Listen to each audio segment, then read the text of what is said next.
깜빡 잠이 들었던 것 같습니다. 저를 부르는 아내의 울음 섞인 목소리에 잠이 깼어요. 여보, 엄마 의식이 돌아왔어요. 엄마가 당신을 찾으시네요? 언제? 장모님? 언제 깨어나신 거야? 방금요. 깨어나자마자 당신부터 찾고 계세요. 전 얼른 장모님이 계신 병실로 들어섰습니다. 조금 전만 해도 의료진들로 분주하던 병실이 조용하더군요. 박서방. 들릴 듯 말 듯 작은 목소리로 장모님이 절 불렀습니다. 네, 장모님. 저 여기 있습니다. 전 얼른 장모님 곁으로 달려가서 앙상하게 뼈만 남은 장모님 손을 잡았습니다. 의식은 돌아왔지만 장모님은 숨쉬는 것조차 힘겨우신 듯 했습니다. 의사 선생님은 오늘 밤을 넘기기 힘들 것 같다고 하셨어요. 살아계신 장모님을 뵙는 게 마지막일지도 모른다고 생각하니 저도 모르게 눈물이 나더군요. 여기. 장모님은 제 손에 뭔가를 쥐어주려고 하셨습니다. 장모님, 이게 뭡니까? 자네한테 부탁이 있어. 장모님이 제 손에 쥐어주려고 했던 건 명함이었습니다. 의아했어요. 임종 직전에 명함을 주시는 장모님 뜻을 이해하기가 힘들었죠. 장모님은 힘이 드시는지 잠시 말씀을 멈추셨습니다. 이 사람, 자네가. 장모님, 저보고 이 사람을 찾아가라는 거죠? 장모님은 힘겹게 고개를 끄덕이셨습니다. 그래, 꼭. 네, 장모님. 제가 꼭 찾아갈 테니 걱정하지 마세요. 장모님은 제 확답에 안심하시는 것 같았습니다. 전 그 명함의 주인이 누굴까 궁금했지만 지금은 그걸 물을 상황이 아니었죠. 그런데 제가 명함을 주머니에 넣으려는 순간이었습니다. 갑자기 아내가 달려와선 그 명함을 박박 찢어버리는 겁니다. 신경질적으로 말이죠. 전 너무나 당황해서 아내의 행동을 보고만 있었습니다. 당신 왜 그래? 그거 어머님이 주신 명함이잖아. 그걸 찢어버리면 어떡해? 아내가 뭔가 말하려는 것 같았는데요. 그때 장모님의 바이탈 모니터에서 심장 박동수가 급격히 떨어지고 있다는 신호음이 들리는 겁니다. 간호사 선생님이 달려왔고요.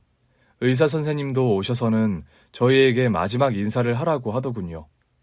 올 것이 왔구나라는 생각에 눈물이 쏟아지기 시작했습니다. 엄마, 안 돼. 아직 나 엄마하고 하고 싶은 게 맞단 말이야. 아내는 오열하기 시작했습니다.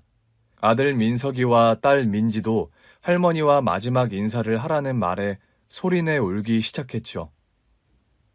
할머니 사랑해요. 할머니 죽으면 안 돼. 아직 초등학생인 민지는 장모님을 흔들며 어서 일어나라고 떼를 쓰면서 울었습니다. 학교에서 돌아오면 늘 자신을 반기던 할머니가 죽는다는 사실이 실감되지 않았던 겁니다. 그건 저 역시 마찬가지였어요. 장모님 덕분에 제가 부모님 사랑이라는 걸 맛봤습니다. 감사합니다, 장모님.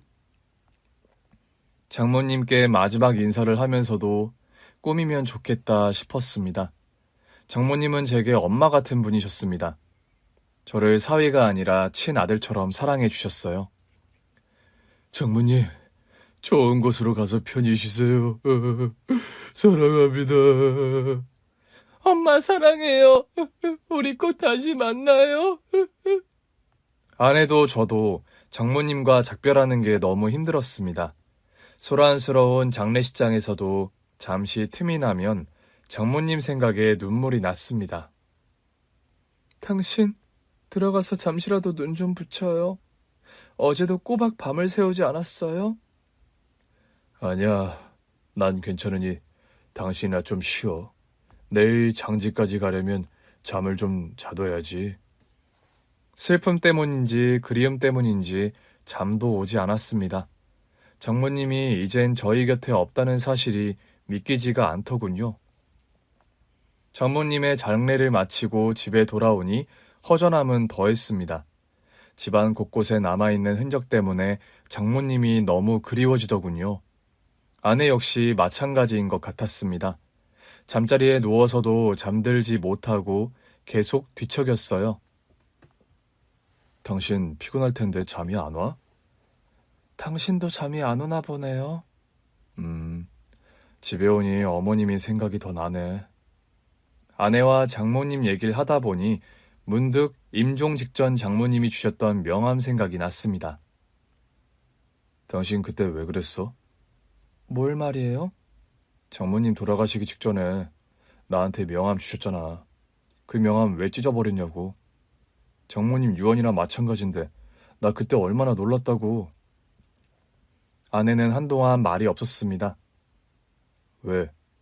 말하려니까 힘들어? 그 명함 우리 아빠 명함이에요. 응? 그게 무슨 말이야? 당신 아버지 돌아가셨다고 하지 않았어? 그랬죠. 엄마는 나한텐 죽은 사람이나 다름없죠. 아내는 아버지가 초등학교 때 돌아가셨다고 했습니다.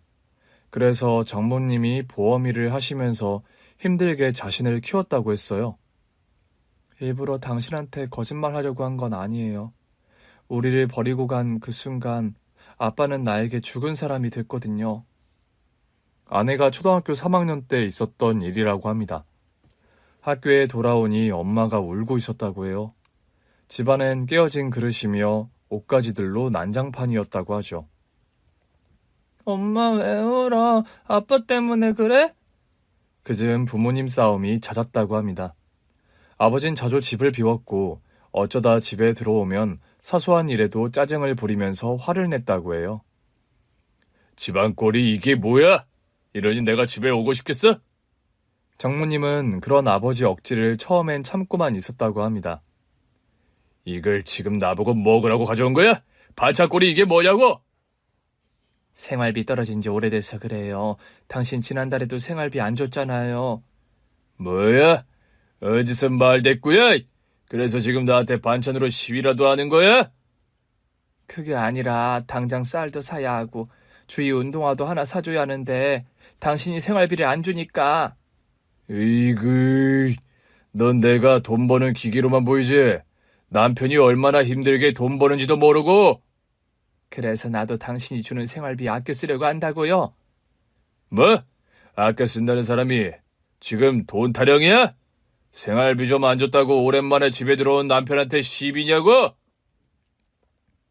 말도 안 되는 얘기로 트집을 잡고선 화를 내다 나가면 일주일 넘게 집에 들어오지 않는 날도 있었다고 합니다. 당신 그동안 어디 있다가 이제야 집에 들어온 거예요? 배고파. 밥이나 차려. 당신 내 말 안 들려요? 어디 있다 왔냐고요? 왜? 어디라고 하면 당신이 찾아가게? 그즈음 동네에선 아버지가 바람이 났다는 소문이 돌기 시작했다고 합니다. 당신 설마 아니죠? 그렇죠? 뭐가 아니라는 거야? 피곤해. 밥은 됐고 나 자야겠으니까 가서 이불이나 꺼내. 왜 아니라고 말 못해요? 당신 여자 생긴 거 맞냐고요? 이 사람이 어디서 무슨 얘기를 들었길래 생사람을 잡는 거야? 하여튼 사람 피곤하게 하는 데는 1등이라니까. 이러니 내가 집에 들어오기가 싫지. 처음엔 아버지가 외도 사실을 부인했다고 해요. 장모님은 설마 하면서도 남편 말을 믿었다고 합니다. 난 정말 엄마가 아빠 말을 믿었다고 생각 안 해요. 그냥 진실을 부인하고 싶었던 거지. 아빠의 외도를 인정하는 게 너무 무서웠을 테니까. 하지만 그 시간도 오래 가지는 못했다고 합니다. 하루는 학교에서 돌아왔는데 낯선 여자 신발이 현관에 있더라고. 방에선 여자 울음소리가 들리고 평소라면 자신을 반겼을 엄마가 방 밖으로 나와보지도 않더라는 겁니다. 엄마, 어딨어? 나 학교 갔다 왔어. 이상하다 싶어 방문을 열었더니 하얗게 질린 얼굴을 한 장모님이 당황해서 아내를 쳐다봤다고 합니다. 그 앞에선 신발 주인으로 보이는 여자가 울고 있었고요. 주희야. 장모님은 아내를 보고도 말을 잇지 못했는데요. 울고 있던 여자가 아내를 보더니 일어서서 나가버리다라는 겁니다. 그 여자가 나를 스쳐 나가는데 배만 보이더라고. 산달이 다 됐는지 배가 배구공 같아 보이더라니까. 그 여자가 간 뒤 장모님은 한참을 울었다고 합니다. 엄마 왜 울어? 어디 아파? 아님 그 여자 때문이야? 응? 아내도 어느 정도 눈치를 챘던 거겠죠. 그 여자가 누군지 말입니다. 그런데 더 기가 막혔던 건 뭔지 알아요? 그 여자가 다녀갔다는 사실을 알고선 아빠가 더 뻔뻔하게 나왔다는 거예요. 일주일 동안 소식이 없던 아버지는 그 여자가 다녀간 다음 날 집에 들어왔다고 합니다. 당신, 어쩜 나한테 이럴 수가 있어요? 주의 보기 부끄럽지 않아요? 어떡할 거예요? 그 여자 어떡할 거냐고요? 어떡하긴 어떡해? 그 여자 당신 애도 가졌다고 하더라고요. 배가 남산만하게 불러서 나타났는데 얼마나 기가 막히던지. 참네. 내가 알아서 한다니까. 걘 왜 여길 와서 이사다리 나게? 귀찮아 죽겠네. 뭐? 당신 지금 그게 나한테 할 소리야? 나한테 할 소리냐고! 결국 큰 소리가 나기 시작했는데요. 아버진 끝까지 잘못했다는 사과를 하지 않았다고 합니다. 적반하장도 정도가 있지? 글쎄, 나중에는 아빠가 오히려 큰 소리를 치더라니까. 아내는 두 사람이 싸우는 소리에 무서워서 울기만 했다고 합니다. 그래도 딸 보기는 부끄러웠나 봐요. 내가 울면서 말리니까 아빠가 날 흘낏 보더니 그냥 나가버리더라고. 그게 아내가 기억하는 아버지의 마지막 모습이었다고 합니다. 며칠 뒤 학교에서 돌아와 보니 집안은 난장판이 된 채 장모님이 울고 계셨다고 해요. 엄마? 엄마 괜찮아? 아내가 묻자 장모님은 아내를 끌어안으며 통곡하셨다고 합니다. 그리고 한 달 후 법원에서 이혼 소장이 날아왔다고 해요. 나중에 엄마한테 들은 얘긴데 엄마는 나 때문에 웬만하면 참고 살려고 하셨다고 하시더라고. 내가 아빠 없는 애라고 손가락질 받는 게 죽기보다 싫으셨대요. 그런데 아버지가 이혼 소송장을 먼저 보내온 거죠. 나 참 기가 막혀서. 잘못했다고 싹싹 빌어도 용서가 안 되는데 이혼이라니. 엄마 마음이 어땠겠어요? 그럼 당신 그 이후로 아버지 얼굴을 못 본 거야? 결혼하기 전 연락이 오긴 했었어요. 어떻게 알았는지 회사로 전화가 왔더라고요. 결혼식을 일주일 앞두고서였다고 합니다. 주인이야? 거의 20년이라는 시간이 흘렀지만 아내는 단박에 아버지 목소리를 알아들었다고 합니다. 주희야, 나다, 아빠야. 전화 잘못 거셨습니다. 전 아빠 없어요. 옛날에 죽었다고요. 아내는 냉정하게 전화를 끊었다고 합니다. 자신에게는 이미 죽은 사람이나 다름없었기에 일말의 동정심도 일지 않았다고 해요. 대신 장모님께 화를 냈다고 합니다. 엄마야? 엄마가 그 사람한테 내 연락처 알려줬냐고. 주희야, 그 사람이라니. 그래도 널 낳아준 아빠인데. 아빠? 누가 아빠야? 나 아빠 없어. 내 아빠는 이미 오래전에 죽었다고. 휴, 주희야. 그런 말 하면 못 써. 그래도 결혼식장에서 네 손을 잡고 들어갈 사람은 있어야지. 엄마, 지금 무슨 얘기를 하는 거야? 그 사람이 결혼식장에 왜 내 손을 잡고 들어가? 싫어. 그 사람 결혼식에 오는 거 싫단 말이야. 주희야, 그렇게 화만 내지 말고. 엄마 잘 들어? 나 강호 씨한테 우리 아빠 나 어릴 때 죽었다고 했어. 엄마도 그랬잖아. 아빠는 이미 우리한테 죽은 사람이라고. 그러니 다시는 그 사람 얘기 꺼내지 마. 알았지? 아내의 서술에 눌려 장모님은 그 이후 더 이상 아버지 이야기를 꺼내지 않았다고 합니다. 그래도 장모님 유언이나 마찬가지인데 당신 아버지 내가 한번 찾아뵈야 하지 않을까? 아니, 엄마 돌아가셔서 이젠 그 사람 더 볼 일이 없어졌으니 당신 신경 쓰지 말아요. 아내의 태도는 완강했습니다. 전 그 마음 100번, 아니 1000만 번 이해가 됐습니다. 부모에게 버림받는 게 어떤 기분인지 누구보다도 잘 알고 있었으니까요. 사실 저 역시 엄마에게 버림받았던 아픈 기억을 가지고 있습니다. 아니, 태어나자마자 버림받았으니 기억을 가졌다는 건 틀린 표현이겠네요. 대신 자라면서 숱하게 들었던 말이었습니다. 엄마가 버린 자식이라고 말입니다. 애가 어쩜 이렇게 속을 썩일까? 싹수가 노라니까 네 엄마가 널 버리고 도망가지. 새엄마는 툭하면 친엄마가 절 버렸다는 얘기를 했습니다. 집 안에서만이 아니었어요. 밖에서도 약간이라도 기분이 상하면 버림받은 자식이라며 절 몰아세웠습니다. 누가 버린 자식 아니라고 할까봐 저렇게 티가 난다니까. 그래서 반 친구들까지 제가 친엄마에게 버림받은 걸 알게 되기가 일쑤였습니다. 야, 박강호, 너 지금 같이 사는 엄마 괴물하며? 뭐라고? 누가 그래? 누구긴 누구야? 너희 엄마가 우리 엄마한테 친엄마가 너 버리고 도망갔다고 했다던데? 야, 그럼 아빠는 네 진짜 아빠 맞냐? 아빠도 너 버린 거 아니야? 뭐야? 너 말 다 했어? 친구들이 놀림에 화가 나서 처음엔 싸우기도 많이 싸웠습니다. 아유, 내가 못 살아. 얜 누굴 닮아서 허구한 날 쌈박질이야. 하긴 피는 못 속이지. 오죽 독하면 자식 버리고 갔을라고. 새엄마는 친엄마가 버린 자식이라는 욕으로도 분이 안 풀리면 얼굴도 보지 못한 엄마 험담까지 해댔습니다. 또 어떤 때는 제가 하지도 않은 일을 했다면서 누명을 씌우기도 했어요. 여보, 글쎄 강호 좀 보라니까요. 벌써부터 도둑질이라니. 애가 커서 도대체 뭐가 되겠어요? 아니, 아버지, 저 안 훔쳤어요. 거기 돈이 있는 줄도 몰랐다니까요. 어머, 얘 거짓말하는 것 좀 봐. 너 말고 안방에 들어간 사람이 없는데 어디서 거짓말이야? 안방에 잠시 들어간 건 맞는데요. 돈은 몰라요. 제가 훔치지 않았다고요. 그럼 거기 있던 돈이 어디로 간 거야? 돈에 팔이 달려서 저 혼자 나가기라도 했다는 거니? 당신 그만해. 강호가 안 훔쳤다고 하잖아. 어머머, 당신 지금 내 말이 틀렸다는 거예요? 당신 아들이라고 강호 편드는 거냐고요? 여보, 그게 무슨 말이야? 가족끼리 네 편 내 편이 어디 있어?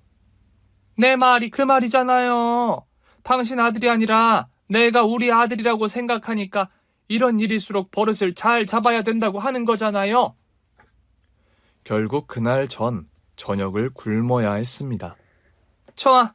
끝까지 말을 안 하겠다 이거지? 그럼 넌 오늘 저녁밥 없다. 굶으면서 네가 뭘 잘못했는지 반성해. 새엄마는 다음 날도 아침밥을 주지 않았습니다. 도시락도 싸주지 않고 용돈도 주지 않아 하루 종일 굶어야 했어요. 나중에 알고 보니 범인은 동생이었습니다. 동생은 새엄마가 낳은 아들이었는데 저보다 6살 어렸습니다. 동생이 범인이라는 사실을 알고도 새엄마는 사과 한마디 저에게 하지 않았습니다. 강호, 너 아빠한테 고자질 하기만 해. 그럼 나도 가만히 안 있을 테니. 오히려 아버지에게 얘기하지 말라면서 절 협박했습니다. 물론 동생은 어떤 벌도 받지 않았죠. 아버지는 새엄마처럼 절 괴롭히지는 않았지만 저에게 무관심했습니다. 새엄마가 억지를 부린다는 걸 알면서도 굳이 나서지 않는 경우가 다반사였어요. 대학에 입학한 뒤 굳이 집을 나와 자취를 한 것도 그런 이유에서였습니다. 새엄마의 잔소리도 싫었지만 저에게 무관심한 아버지에게서도 아무런 정을 느낄 수 없었기 때문이죠. 머리 감은 짐승 거두는 게 아니란 옛말 하나 틀린 거 없다니까? 왜 대학생이 되니까 혼자 힘으로 살 수 있을 것 같니? 그래, 어디 한번 네 힘으로 살아봐라. 세상 무서운 줄 너도 알아야지. 새엄마는 제가 독립해서 나가겠다고 하자 또다시 독서를 퍼부었습니다. 제가 뭘 해도 마음에 들지 않았던 거죠. 하지만 전 상관없었습니다. 새엄마 얼굴을 보지 않고 살아도 된다는 사실만으로도 가슴이 뻥 뚫리는 것 같았거든요. 장모님이 주셨던 명함 이야기에서 저의 새엄마 이야기까지 아내와 서로의 가족사를 나누다 잠이 들었습니다. 다음날 전 그래도 장모님의 유언인데 싶어 아내의 아버지 장인 어르신을 한 번은 찾아뵈야겠다는 생각이 들었습니다. 그래서 찢어진 명함을 찾아 거기 적힌 번호로 전화를 했습니다. 사실 아내 몰래 명함을 찾아 투명 테이프로 붙여뒀었거든요. 여보세요. 감기에 걸린 듯 탁한 목소리의 남자가 전화를 받았습니다. 혹시 서주희 씨 아버님 되십니까? 전화기 속 남자는 잠시 말이 없었습니다. 그렇습니다. 제가 주희 아버지 되는 사람입니다. 전 제 신분을 밝히고 만날 것을 약속했습니다. 물론 아내 몰래 말이죠. 약속 장소에 도착하니 어르신이 이미 나와 계시더군요. 우리 주희 남편이라고. 이렇게 먼저 찾아와줘서 고맙습니다. 아닙니다. 장모님이 돌아가시면서 꼭 찾아뵈라고 제게 부탁을 하셨습니다. 장모님이라면 주희 엄마가 죽었다는 말입니까? 어르신은 장모님이 돌아가셨다는 말에 충격을 받으시는 것 같았습니다. 아, 그래서였군요. 그래서 그 사람이 나한테 연락을 했던 거군요. 네? 장모님께서 먼저 연락을 하셨다고요? 6개월 전쯤이라고 했습니다. 장모님이 갑자기 장인 어르신께 전화를 하셨다고 합니다. 잠깐 보자고 하더군요. 주희 결혼할 때쯤 통화를 하곤 20년 만에 연락이 온 거였어요. 나도 깜짝 놀랐죠. 장모님은 장인 어르신을 만나서 용서하겠다는 이야기를 하셨다고 해요.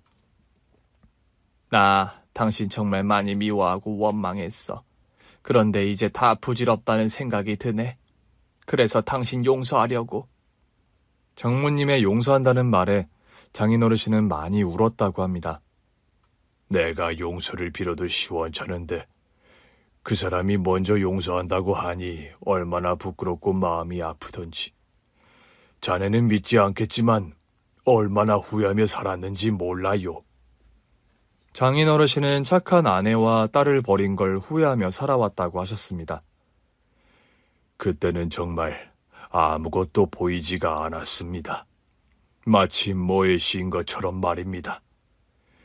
장인 어르신이 제 정신을 차리고 보니 장모님과 딸은 곁에 없었고요. 자신이 책임져야 할 새로운 가족이 남겨져 있었다고 합니다. 하루도 주희를 잊어본 적이 없습니다. 가끔 주희 회사 근처에 가서 딸을 몰래 보고 오곤 했어요. 장인 어르신은 결혼식에도 오셨다고 했습니다. 아버지라며 떳떳이 나설 처지가 아니라서 딸이 식장에 입장하는 걸 먼 발치에서 지켜보셨다고 하더군요.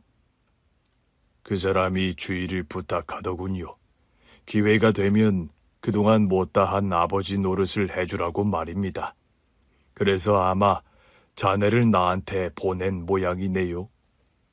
장인 어르신을 만나고 돌아오는데 마음이 복잡했습니다. 아내가 알면 화를 낼 게 분명했기 때문입니다. 제가 장인 어르신이라는 말만 꺼내도 펄쩍 뛸 것 같았습니다. 누가 장인이냐고 말이죠. 그리고 제 예상은 틀리지 않았습니다. 뭐라고요? 당신이 그 사람을 만났다고요? 장모님 유언이잖아. 그냥 넘길 수가 없더라고. 아니, 유언은 무슨 유언이에요. 죽을 때가 되니까 엄마가 마음이 약해져서 그랬던 거라고요. 그게 아니라 장모님 다 당신을 위해서 그러신 거였어. 나를 위해서라고요? 왜? 그 사람이 그렇게 얘기해요? 당신 그렇게 화만 내지 말고 내 얘기 좀 들어봐. 무슨 얘기요? 나 당신한테 그 사람 얘기 듣고 싶지 않아요. 내가 당신한테 얘기했죠. 우리 아빠는 이미 죽었다고. 아내는 제 얘기조차 듣고 싶어 하지 않았습니다. 더 말을 했다가는 싸우겠다 싶더라고요. 그래서 그날은 이야기를 접었습니다. 당신 그거 알아? 그 사람 얘기면 그만둬요. 듣고 싶지 않다고 했죠? 아니, 당신 아버지 얘기 아니고 우리 엄마 얘기야. 당신 엄마요? 새엄마 말하는 거예요? 아니, 나 낳아준 엄마. 당신 엄마 얼굴도 모른다고 하지 않았어요? 그래, 나 엄마 얼굴도 몰라. 그런데 참 이상하지? 얼굴도 모르는 그 엄마가 가끔 꿈에 나타날 때가 있어. 얼굴도 모르는데 어떻게 꿈에서 엄마인 걸 알아요? 그러니까 이상하다는 거야. 한 번도 본 적이 없는 낯선 얼굴인데 꿈에선 저 사람이 내 엄마구나라는 걸 내가 알더라고. 아내는 가만히 제 이야기를 듣고 있더군요. 어떤 땐 길에서 마주친 친절한 아줌마가 꿈에서 우리 엄마가 돼서 나타나기도 하고 또 어떤 때는 장모님이 우리 엄마가 되기도 하고 그러더라고요. 당신 엄마가 많이 그리웠나 보네요? 나 얼굴도 모르는 엄마가 보고 싶을 때가 많았어. 그래서 당신이 얼마나 부러웠는지 몰라. 내가요? 왜요? 장모님이 당신 친엄마라는 게 나 샘날 때도 있었다니까. 설마 엄마가 당신 얼마나 예뻐했는데. 그래서 더 그랬던 것 같아. 장모님한테서 처음으로 엄마의 사랑이라는 걸 받아봤잖아. 장모님이 내 친엄마였으면 얼마나 좋았을까? 란 생각 가끔 했었어. 정말? 난 전혀 몰랐어요. 그래. 당신이 어떻게 알았겠어. 가진 사람은 없는 사람 형편을 잘 모른다니까. 어라? 얘기가 왜 또 그렇게 돼요? 사실 난 오늘도 당신이 부럽더라. 그런 아버지라도 살아서 만날 기회가 있으니까. 난 친엄마 소식 전혀 몰라. 살아계신지도 알 수가 없고. 제 이야기에 아내는 말이 없었습니다. 조금 전처럼 펄펄 뛰지 않고 가만히 있더군요. 아, 피곤하다. 우리 그만 잘까? 아내는 여전히 잠들지 못하는 것 같았습니다. 아니라고 했지만 아내 역시 장모님이 남기신 유언이 마음에 걸렸을 겁니다. 며칠 후 이번에는 장인어르신께 먼저 연락이 왔습니다. 아내를 꼭 한번 만나게 해달라고 말이죠. 염치 없지만 자네밖에 부탁할 사람이 없어. 주위 한 번만 만나게 해줄 수 없겠나? 장인어르신은 말씀을 하시면서도 계속 기침을 하셨습니다. 첫 만남에서도 느꼈던 거지만 어딘가 아파 보이셨어요. 장인어르신은 고급스러운 차림새였지만 왠지 초췌해 보였거든요. 아버님, 어디 몸이 안 좋으십니까? 기침 소리가 많이 안 좋은데요. 자네에게 부담이 될까봐 이 말은 안 하려고 했는데 사실 나 암이야. 살 날이 얼마 남지 않은 것 같아.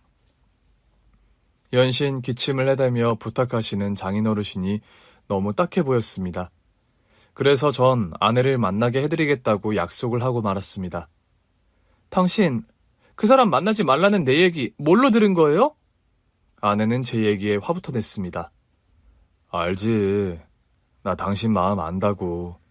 그런데 또 그 사람을 만났단 말이에요? 그럼 어떻게 회사 앞까지 찾아오셨는데.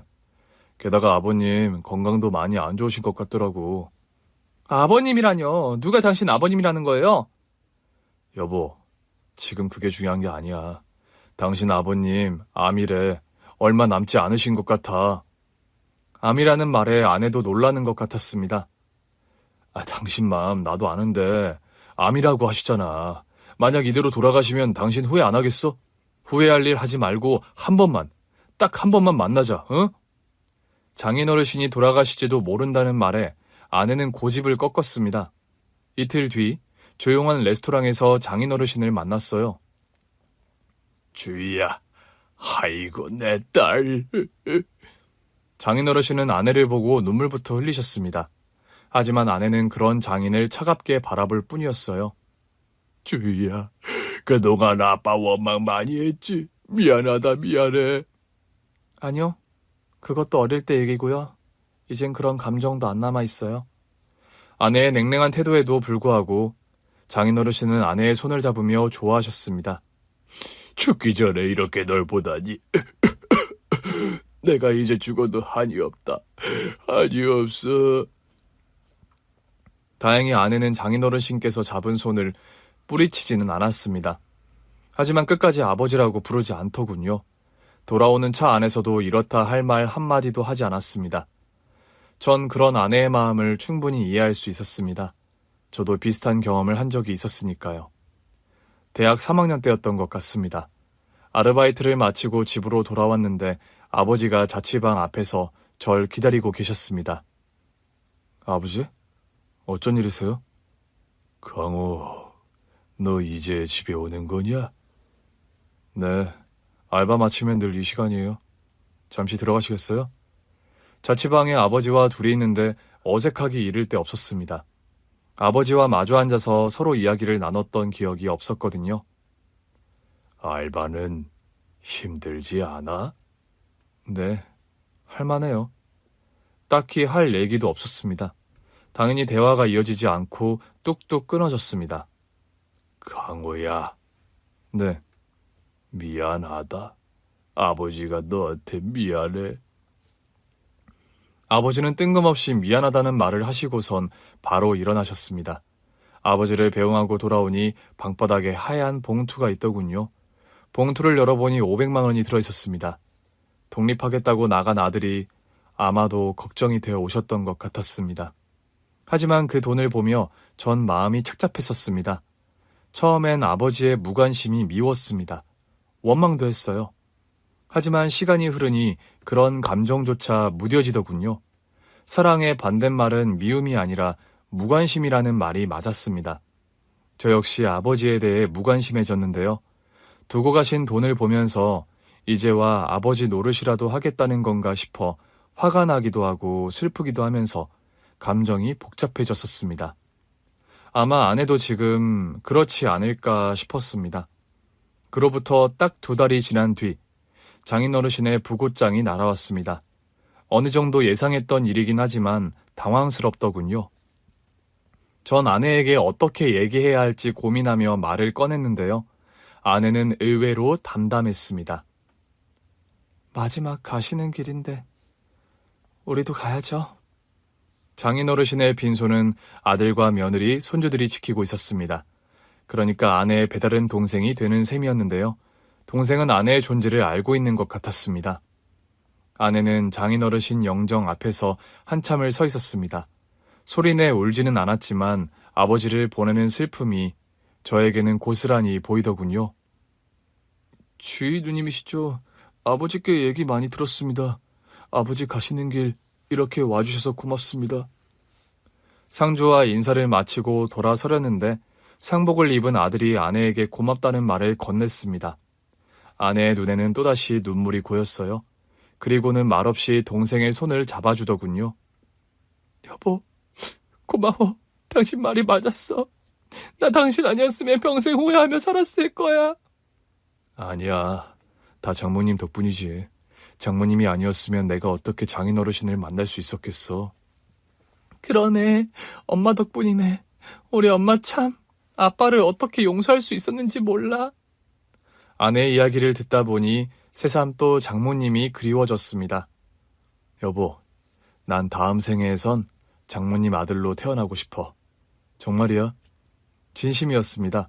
장모님은 늘 제 편이셨으니까요. 장모님이 엄마처럼 처음으로 제 역성을 드신 건 아이러니하게도 상견례 자리였습니다. 새엄마는 친엄마에게 버림받았다는 얘기로 또 저의 흉을 장모님께 늘어놓으려고 했어요. 곧 사돈지간도 되고 해서 드리는 말씀인데요. 우리 강우가 어른을 잘 섬길 줄을 몰라요. 피는 못 속인다고 지 엄마가 가난하기 때 버리고 도망갔거든요. 네, 박서방에게서 들어서 그 얘기는 이미 알고 있습니다. 어머, 강우가 그런 얘기도 했어요? 별일이네. 제 친엄마 얘기라면 눈에 쌍심지를 켜는 애가. 그런데 전 사부인께서 박서방 아기 때부터 키우셨다고 들었는데요. 아유, 말도 마세요. 저 또한 땐 어린 걸 제가 다 키웠잖아요. 강호 키운다고 제가 얼마나 마음고생 많이 했는지 몰라요? 그러세요. 그럼요. 제가 피는 못 속인다고 했잖아요. 애가 어릴 때부터 얼마나 거짓말을 잘하던지. 사부인, 그렇다면 그건 엄마 교육에 문제가 있었다는 거 아닙니까? 핏줄과는 상관없는 것 같은데요. 네? 뭐라고요? 엄마 교육에 문제가 있다고요? 사부인, 그럼 제가 잘못 가르쳤다는 겁니까, 지금? 아니, 사부인께서 잘못 가르쳤다는 게 아니고요. 이치가 그렇잖아요. 도둑놈 핏줄이 따로 있는 게 아니지 않습니까? 어떻게 가르치냐의 문제지요. 아니, 그게 아니죠. 아, 그렇습니까? 아이고, 전 박서방이 요즘 사람답지 않게 예의도 바르고 착하길래 부모님이 가정교육을 잘 시키셨나 보다 했는데 오늘 사부인 얘기 들으니 그게 다 핏줄 덕분이었네요. 새엄마의 길을 꺾고 자신의 편을 들어준 사람은 장모님이 처음이었습니다. 그날 새엄마는 한마디도 더 보태지 못했어요. 결혼해서도 마찬가지였습니다. 첫 아들이 태어나고 돌잔치를 하는데요. 새엄마는 또 심술을 부리려고 했습니다. 곰도 구르는 재주가 있다더니 너한테 어떻게 이런 아들이 다 나왔니? 아니다.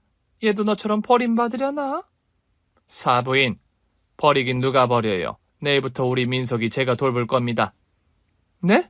사부인이 민석이를 돌본다고요? 왜요? 왜긴 왜입니까? 제가 베이비시터를 차청했으니 그런 거죠. 그러니 이제부턴 출입을 좀 자제해 주세요. 사돈끼리 그 정도의 예의는 지켜주셔야죠. 사부인, 예의 중요하게 생각하시는 분이시니까 제가 따로 말씀 안 드려도 되겠죠? 새엄마는 저뿐 아니라 아내에게도 억지를 부리곤 했습니다. 불쑥불쑥 집에 찾아와 저와 아내를 곤란하게 만들기 일쑤였어요. 도저히 참을 수 없어 화를 냈던 적도 있었는데요. 장모님이 눈치를 채시곤 선수를 치셨던 겁니다. 흥! 세상 참 좋아졌네, 좋아졌어. 장모가 사위 집에 들어가서 산다니, 안 그래요, 여보? 당신, 그만 좀 해. 사부인 보기 부끄럽지도 않아? 아니, 당신은 왜 화를 내고 그래요? 내가 뭘 잘못했다고? 내 말 틀린 거 있어요? 당신, 강호일이면 못 잡아먹어서 안달이잖아. 당신의 그 음흉한 속내, 내가 그동안 몰라서 참은 줄 알아? 뭐라고요? 음흉하다고요? 당신 지금 말 다 했어요? 어헛, 조용히 하지 못해? 여기 민석이 돌잔치 자리야. 어디 교양 없이. 뭐, 교양? 아이고, 지금 이 자리가 다 누구 덕분인데, 갓난 핏덩이를 고생고생해서 키운 게 누군데? 당신 그만하지 못해? 그래, 못한다. 지금까지 내가 강호 재 키운다고 얼마나 고생을 했는데, 이빨은 소리 좀 했다고, 아이고. 결국 그날 민석이 돌잔치는 난장판으로 끝났습니다. 하지만 전 속이 후련하더군요. 새엄마 강짜를 아버지가 드디어 해결하셨거든요. 미안하다, 강호야. 앞으로 네 엄마, 너희 집에 드나드는 일이 없도록 감아. 처음으로 아버지가 제 편을 드셨고요. 아버지 말씀처럼 새엄마는 저희 집에 나타나지 않았습니다. 명절날 본가에 가도 전처럼 시비를 걸지도 억지를 부리지도 않더군요. 또 저나 아내와 가능한 마주치는 걸 새엄마가 먼저 피했습니다. 전 다행이다 싶었죠. 이후 새엄마를 보지도 않고 사는 평화로운 날들이 계속됐습니다. 장인어르신의 장례식에서 집으로 돌아오자 아내가 피곤했는지 바로 잠이 들었습니다. 오랜만에 깊은 잠을 자는 것 같아 안심이 되더군요. 여보, 나 어제 정말 오랜만에 단잠을 잤어요. 그래, 그런 것 같더라고. 꿈에 엄마를 만났는데 엄마가 잘했다고 날 안아주더라고요. 그랬어? 사실 나 어제 아빠 영정사진 보면서 죄송하다고 했거든요. 아빠 미워하고 원망했던 거 미안하다고. 그리고 그때 아버지가 용서해달라고 할 때 대답하지 못했던 거 후회한다고 말씀드렸어요. 잘했어. 당신 마음 장인어르신도 아실 거야. 그럴까요? 아빠도 아실까요? 그럼 나도 보이던데 장인어르신은 당연히 아시지. 아버지를 용서했기 때문일까요? 아내의 얼굴이 훨씬 밝아 보였습니다. 장인어르신의 장례가 끝난 후 일주일 뒤에 아내는 동생으로부터 뜻하지 않은 연락도 받았습니다. 주인님, 제가 연락드려서 많이 놀라셨죠? 아, 네. 좀 놀라긴 했어요. 말 편하게 놓으세요. 제가 누님보다 10살이나 아래입니다. 10살 아래라는 말에 아내는 문득 옛날 일이 떠올랐다고 합니다. 학교에서 돌아왔는데 엄마 앞에서 울고 있던 여자 말입니다. 그때 그 여자가 만삭이었던 게 기억났다고 해요. 아버지가 누님 얘기 많이 하셨어요. 제 얘길요? 네, 제 성격이 누님과 많이 닮았다고요. 동생은 아버지의 유언을 전하기 위해 찾아왔다고 했습니다. 아버지가 누님께도 유산을 남기셨어요. 누님께 못할 짓을 했다고 많이 후회하셨거든요. 유산이라는 말에 아내도 저도 얼떨떨했습니다. 아버지 유언이니 부담 가지지 말고 받아주세요. 그래야 아버지도 평안하게 눈을 감으시죠. 장인어르신이 아내에게 남긴 유산은 서울 근교의 작은 땅이었습니다. 나 어릴 때 아빠랑 주말 농장에 가곤 했었어요. 상추랑 고추랑 감자도 심었는데 얼마나 재밌었다고요. 그때 아빠가 그랬어요. 아빠 돈 많이 벌어서 나중에 시골에 근사한 집 지을 테니까 나 결혼해서 자주 놀러 오라고요. 장인어르신의 빅피처였네. 당신 결혼해서도 오라고 하셨으니. 그러게요. 그때 아빠는 지금 같은 상황을 상상도 못 하셨을 테니까요. 그럼 나중에 우리가 거기 가서 집 짓고 살까? 우리 애들이 결혼해서 놀러 오게. 화해는 또 다른 화해를 낳는 것 같습니다. 아버지와의 화해가 배다른 동생과의 화해로까지 이어졌어요. 장례식 이후 동생은 가끔 우리에게 연락을 했고요. 지금은 가족끼리도 서로 왕래하는 사이가 됐습니다. 졸지에 전 처남이 생겼는데요. 처남이 있으니 좋더라고요. 형님, 이번 주말 날씨 좋다고 하던데 다 같이 캠핑 어떠세요? 캠핑 좋지. 민석이 엄마한테 내가 얘기해볼게. 네, 고기하고 간식은 제가 준비할게요. 아니야, 지난번에도 처남이 준비했잖아. 이번엔 우리 집에서 할게. 아니에요, 제가 거래하는 좋은 데가 있어서 그래요. 고기는 제가 준비할 테니 형님은 좋은 와인 좀 부탁드릴게요. 새로운 가족이 생기니 좋았습니다.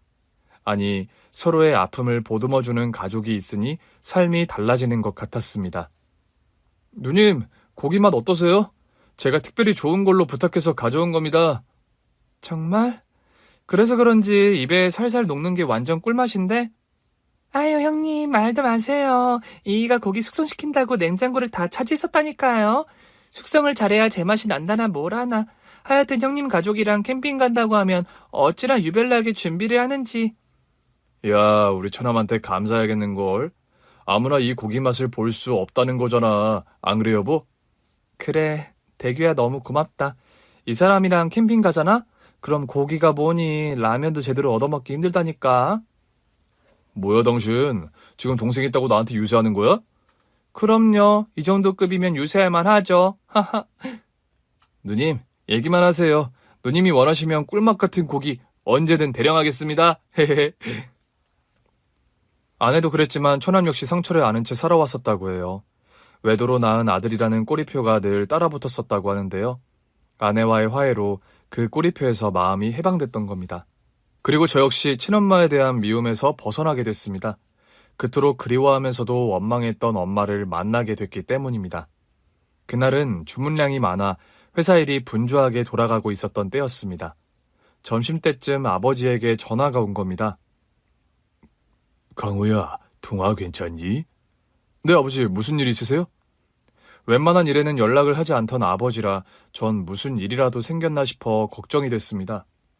무슨 일이 있는 건 아니고 아버지는 잠깐 뜸을 들이시더군요. 네 엄마한테 연락이 왔어. 네 친엄마 말이다. 아버지로부터 친엄마라는 말을 듣는데 왠지 남의 일 같았습니다. 그냥 너한테도 얘기를 해야 할 것 같아서 그만 끊는다. 제가 대답이 없자 아버지는 전화를 끊으셨어요. 전 어찌할 바를 모르겠더군요. 까맣게 잊고 지내던 친엄마 소식을 들었는데 아무런 감정도 느낄 수가 없었습니다. 당신 무슨 일 있었어요? 얼굴이 안 좋아 보이네? 그래? 네, 회사에 뭔 일이 있었어요? 요즘 경기가 많이 어렵다던데 당신 회사에도 그 불똥이 튄 거예요? 아니야. 어제부터 주문량이 쏟아져서 오늘도 하루 종일 눈코 뜰 새 없이 바빴어. 그래요? 그건 다행이네요. 여보, 당신 좀 이상하다. 왜 그렇게 심각해요? 오늘 점심 때 아버지한테 전화가 왔었거든? 아버님이 왜요? 어디 아프시다고 하세요? 아니, 그게 아니고 엄마한테 연락이 왔다고 하시더라고. 네? 엄마한테 연락이 왔다니요. 어머님 어디 가셨어요? 아니, 새엄마가 아니고 나 낳아준 친엄마한테서 연락이 왔다고. 정말요? 당신 친엄마 살아 계신데요? 그런가 봐. 근데 그 얘기를 듣는데 실감이 안 나더라고. 당연하죠, 여보. 당신 얼굴도 모른다면서요.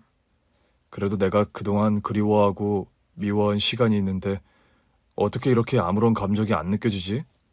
당신 너무 오랫동안 보고 싶어 해서 그럴 거예요. 그런가? 그래서 이렇게 무덤덤한 건가? 아내는 친엄마를 당장이라도 만나러 가야 한다고 했습니다. 전 좀 주저되더군요. 당신, 내가 아빠 만나러 가지 않겠다고 했을 때 나한테 했던 말 기억나요? 지금 안 만나면 평생 후회할 거라고 했지. 맞아요. 당신도 지금 어머니 안 만나면 아마 평생 후회할 거예요. 아내의 독촉 때문이기도 했습니다. 주말에 전 아버지께 주소를 물어 친엄마를 보러 갔습니다. 가는 내내 엄마가 어떤 모습일지 궁금하더군요. 당신 엄마 만난다고 하니 긴장돼요? 약간 얼굴도 본 적이 없어서 어떤 모습일지 궁금하긴 해. 서울에서 꽤 떨어진 곳에 위치한 요양원이었습니다. 간호사의 안내에 따라 병실로 들어가니 낯선 어르신이 의자에 앉아 멍하니 저를 바라보더군요. 아마 누군지 못 알아보실 거예요. 알츠하이머 중증 단계거든요. 간호사 선생님의 말처럼 엄마는 제가 누군지 전혀 인지하지 못했습니다. 절 낳아준 엄마는 제가 꿈에서 보던 그런 모습이 아니더군요. 병에 걸려 쓸쓸히 하루하루를 보내고 있는 낯선 노인에 불과했습니다. 저와 아내는 몸도 닦여드리고 산책도 시켜드리면서 한참을 함께 시간을 보내다 돌아왔습니다. 당신 괜찮아요? 글쎄, 잘 모르겠네. 돌아오는 차 안에서 비로소 눈물이 났습니다. 그런데 왜 눈물이 나는 건지 저도 알 수가 없었습니다. 이제야 제 앞에 나타난 엄마가 미워서가 아니었습니다. 나를 버리고 간 엄마가 원망스러워도 아니었습니다. 새엄마에게 구박받으며 살아온 세월이 억울해서도 아니었습니다. 인생이 참 덧없다는 생각에 눈물이 나더군요. 엄마는 아마 자신의 행복을 위해 저와 아버지를 버리고 떠났을 겁니다. 아버지가 언젠가 그랬거든요. 네 엄마가 너무 미워서 그랬어. 너만 보면 네 엄마 생각이 나서 견딜 수 없더라고. 그래서 널 외면했던 것 같다. 미안하다, 강호야. 아버지는 엄마에 대한 배신감 때문에 힘든 세월을 사셨습니다. 엄마의 배신의 대가로 저 역시 불행한 성장기를 보냈죠. 그럼 엄마라도 행복했어야 되는 거 아닙니까? 그런데 늙고 병들어 누구도 알아보지 못하는 상태가 돼서 나타난 엄마를 보니 마음이 착잡했습니다. 엄마는 평생 엉뚱한 곳에서 행복의 파랑새를 찾아다녔구나 싶었습니다. 당신 울어요? 이상하게 눈물이 나네. 왜? 엄마 보고 나니까 슬퍼요? 치매라고 해서? 아니, 그냥 인생이 참 덧없다는 생각이 들어서. 그렇죠. 인생이 참 짧죠? 당신도 그런 생각했어? 그럼요. 당신은 엄마 때문에, 나는 아빠 때문에 힘들었잖아요. 근데 그분들 왜 그렇게 사셨나 싶어요. 사랑하며 살아도 부족한 게 인생인데 말이에요. 당신 말이 맞아. 우린 그러지 말자고. 그래야죠. 당신과 나 아픔을 겪은 만큼 더 사랑하면서 살아야죠. 그래. 우리 민석이랑 민지 아끼고 사랑하면서 지금 행복하자고. 비슷한 아픔을 겪고 그 상처에서 벗어났기 때문일까요? 많은 말을 하지 않아도 아내는 제 마음을 다 알더라고요. 여보, 우리 오랜만에 가족이 함께 영화라도 보러 갈까? 좋아요. 영화 보고 맛있는 것도 먹어요. 늘 보던 아이들인데 그날만큼은 민석이와 민지가 너무 보고 싶더라고요. 아, 엄마, 나 저녁에 친구들이랑 약속 있는데. 취소해. 오늘은 꼭 가족이 같이 영화 보고 외식해야 한다고. 진작 얘기를 하지. 엄마는 참. 중학생 아들 민석이는 툴툴거리더군요. 진짜 아빠랑 같이 영화 보러 가는 거야? 와, 신난다. 초등학생 3학년인 딸은 신난다는 반응이었어요. 그날 저희는 딸이 좋아하는 애니메이션을 관람하고 아들이 좋아하는 피자를 먹었습니다. 행복이 저 멀리 있는 게 아니더군요. 가족이 함께 즐겁게 웃을 수 있다는 게 바로 행복이 아니겠습니까? 누구나 쉽게 이 행복을 누리는 것 같지만 또 그렇지만도 않은 것 같습니다. 소소한 일상에서의 행복을 행복이라고 감사하지 못하는 경우도 많으니까요. 하지만 저와 아내는 잘 압니다. 지금 이렇게 아이들과 웃을 수 있다는 게 행복이라는 것을요. 그래서 앞으로도 소중하게 지켜가려고 합니다. 긴 글 읽어주셔서 감사합니다. 오늘 준비한 사연은 여기까지입니다. 재미있게 들으셨다면 구독과 좋아요, 알림 설정까지 눌러주세요. 그럼 저는 다음 사연으로 찾아뵐게요. 오늘도 건강하고 행복하세요.